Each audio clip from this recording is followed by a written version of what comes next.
I would like to tell a story about the first job I had. And well, it wasn't a job in a big company. I was 15 years old then. And someone hired me to teach his son further math. And incidentally, he had been looking for a teacher for over 3 months. And he reached out to my further math teacher saying that his son was performing poorly in math and he needed someone to help him.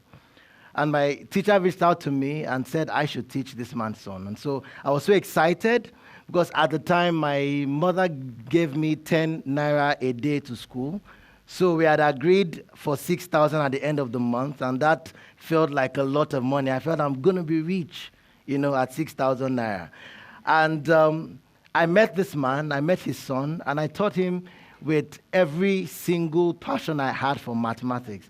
And he really improved because I'd already spent the 6,000 naira even before it was paid to me. Towards the middle of the tutoring, the man saw the improvement in the boy and so decided to add his sister. And so we agreed at 9,000 naira, and I was like, oh my, this is amazing. And I told my mom the things I would buy, the books, the shoes, the shirts. And at the end of the month, he didn't pay me. I was so heartbroken, just like you felt now. I kept going to his house ever so often, and he gave me all kinds of excuses why his business wasn't working, his wife just put to bed, they were just robbed. And after a while, I knew that the money wasn't forthcoming. I was in SS1 then, but then it made an indelible mark in me that I wanted to see how could I ensure that this doesn't happen to me, as well as to other people that teach. And fast forward to 2013, I got a job in Deloitte, where I worked for 5 months before I left. And I met a lot of people who came to me to tell me about different things they wanted to learn. Worthy of note was a particular lady who was betrothed to an Akwa Ibom man and wanted to learn how to cook afang soup. And she said, I have no Akwa Ibom friend. I have no single person I could ask to teach me how to cook this. And my husband-to-be likes afang soup. And I also met people who wanted to learn how to make Thai gele or how to swim. Particularly was a colleague of mine who didn't want a male instructor to teach her how to swim. But everywhere else she had gone to, they only had male swimming teachers. And then the most impactful experience was when I met my manager. And I told him the passion I had in my heart. And he had a picture on his desk of his 3 children. And he turned it to me almost with tears dropping out of his eyes. I mean, up until that time, I had never really seen a grown man cry in person. But the tears were just about to drop. And I'm sure he thought, I'm this guy's my manager, so I must not cry in his presence. And he told me how his kids were doing badly at school. And he, for a long time, had not been able to find a teacher for them. And he had to, he works in Lagos, he lives in Ibadan, has to go there every weekend to personally teach his kids. And after he said that, I resigned the next day because I knew that this was a problem I felt I was passionate enough and I was willing to solve, to connect people who wanted to learn anything to experts who are close to them and can teach them. For example, the man who didn't pay me was just 15 minutes away from my house, and I was looking for a teacher for over three months, whereas I was always there. So I left and spoke to a friend of mine who was good in programming, and I told him to join me. Interestingly, he agreed, so we moved into my house, and we started working from there to build what is now known as Tuteria. It was 8 months before we launched the initial version of the website, and we were so happy, that moment if you have a blog or you have a website, that moment where you click a button for your blog post to go live, that panting in your heart you feel, yeah? That was how it felt for us when we were about to go live. And we clicked the button, we did some marketing, and tutors began coming. And we were so excited, we started vetting tutors, verifying them, getting the guys who met certain standards we had put in place. And then about 2 months down the line, we had over 1,000 activated tutors out of about 4,000 applications during that time. And so we felt we were good to go, right? And so we opened up the platform for clients to begin to hire these tutors. And we were quite confident that we were going to take off. We had read the stories of Facebook, Dropbox, Airbnb, there weren't so much of Nigerian stories that were written at the time. So we didn't have much to read. So we read all the white guys and we were like, yes, this will happen. And so we went live and no single customer. It was very depressing, I will tell you. For the first 1 week, we put out all the money we had on marketing. We saw the hits on Google Analytics. Traffic was building, yet there was no conversion. And then I decided to look into what was the reason. And what I found was quite shocking, that many of the people who landed on our site, the thing that they searched for the most was, is this safe? Where you're supposed to search for chemistry or piano or math or English. People would search for, how safe is this? Can I trust this tutor? And so we knew that we had a huge trust challenge. And even when they eventually saw the profile of a tutor, many times they would call us and ask us questions to say, how good is this person? Are you sure he's safe? He's not going to kidnap me or kidnap my child? Or what if he steals from me? A lot of questions around trust. And so we knew that the reason we were not making any sale was somehow, even though we felt we had done an amazing job in vetting and profiling these teachers, but somehow the students did not feel that they could trust them. And so we had to step back and redesign. So the glorious launch of Tutoria had to be relaunched. So we went back, we took some time, went back to the blueprint, and we tried to ask ourselves a few questions. What makes someone hire someone else? We looked at the various verticals, maybe similarity. For example, we attend the same church, or my friends, he taught my friend's son, or he attends my child's school, or he is my colleague at work, but we're trying to connect two people who had none of those things.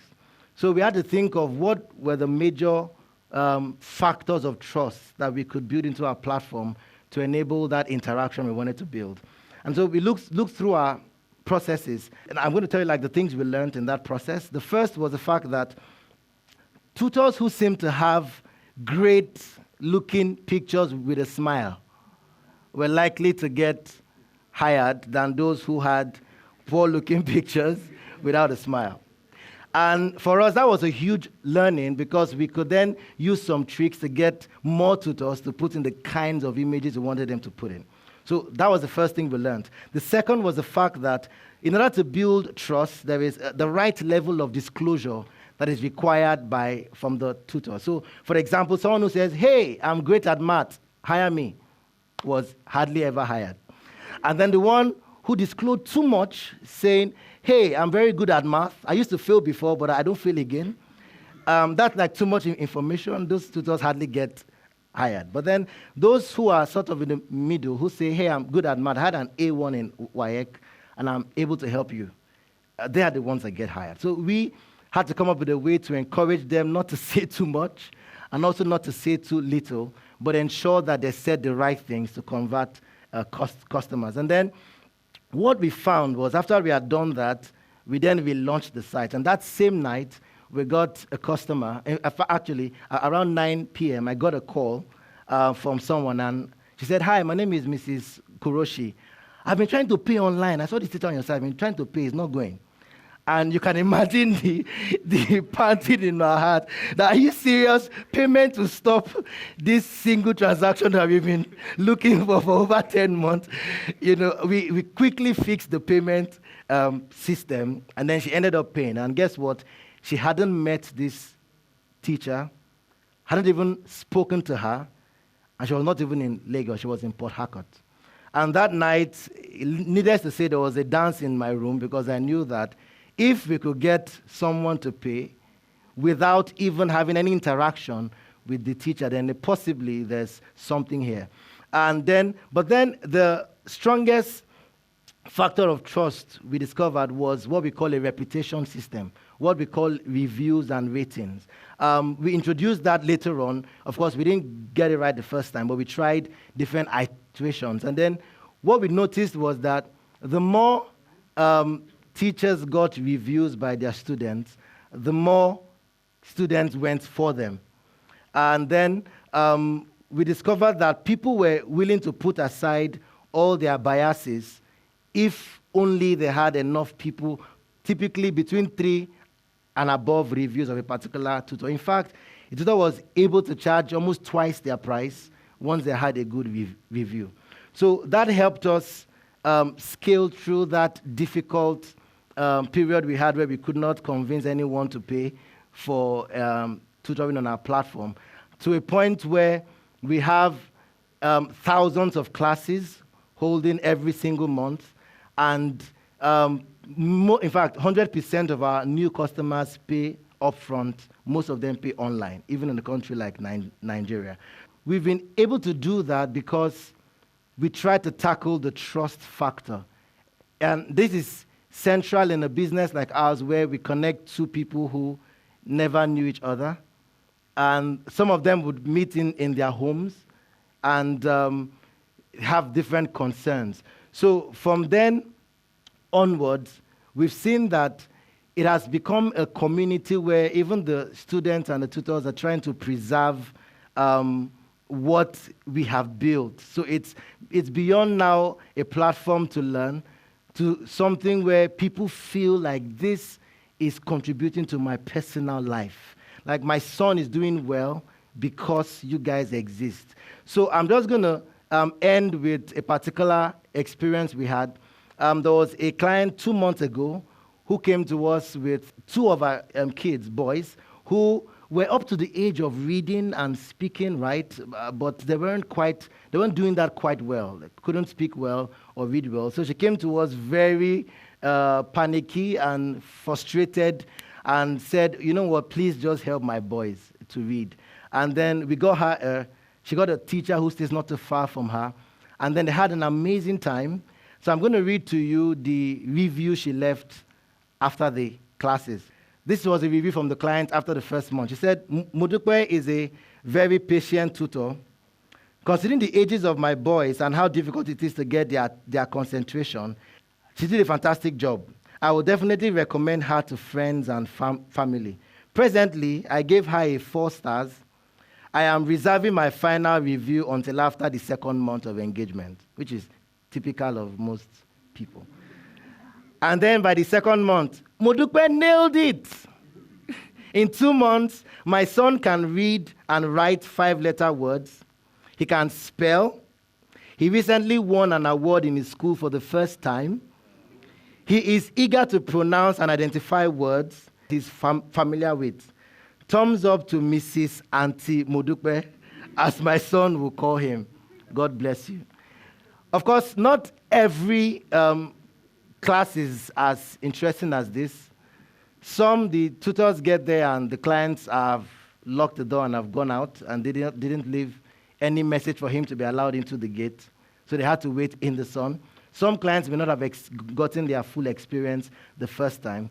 But we found that people are willing to look beyond their personal biases to actually learn from someone else who a certain body has certified to be an expert in that subject. And that learning from us is something we feel is key to building trust within a business, especially ours, and the many more that are springing up from Nigeria. Thank you.